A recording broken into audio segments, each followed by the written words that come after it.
Matapos nga ang viral na hiwalayan nila Ellen Adarna at Derek Ramsey, syempre nakikita ng mga netizen na talagang may something sa ugali ni Derek, isang toxic na relationship.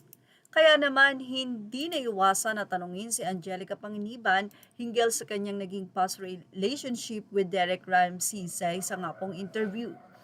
Dito nag-explain si Angelica tungkol sa hirap ng pag-alis sa isang toxic relationship. Sa kanyang pag-amin sa pinakamalaking hamon daw na dapat tanggapin mo sa iyong sarili sa sitwasyon na mayroon ka. Aniya, mahirap pa kasi hindi mo alam kung andun ka eh.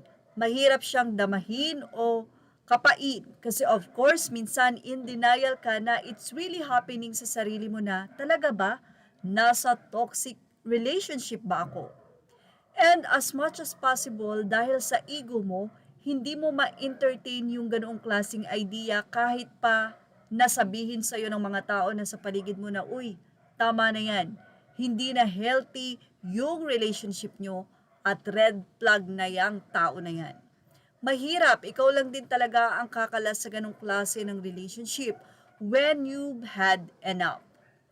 Ang akala ng mga tao na ang healing ay nakakatakot na proseso. Yan ang pagbabahagi ni Angelica Panganiban. Ayon sa kanya, but no, ang healing, ang sarap niyang journey.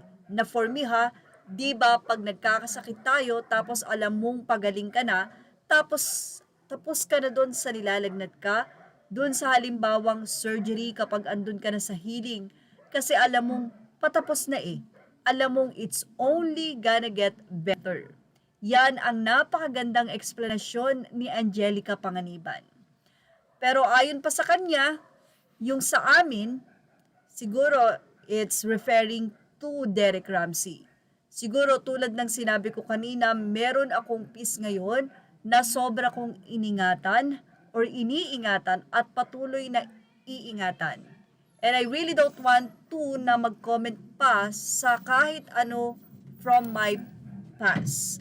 Ay, napakaganda nga ng sinabi ni Angelica Panganiban sa pagkakasabi niya na para kang nilalagnat or galing ka sa surgery na alam mong patapos na at pagaling na. Yung journey ng healing ay napakasarap. Well, sa mga nagkakaroon ng depression or anxiety, isa itong napakagandang motivation na sasabihin mo na yung healing mo ay yung process ng paggaling malapit na. But of course, the best thing you can do when you are depressed or nasa anxiety ka is prayer. Kneel and pray and ask for the Lord's protection and guidance and comfort. Yan ang ating showbiz update. Images are all credit to the rightful owners. Please like, share, and subscribe.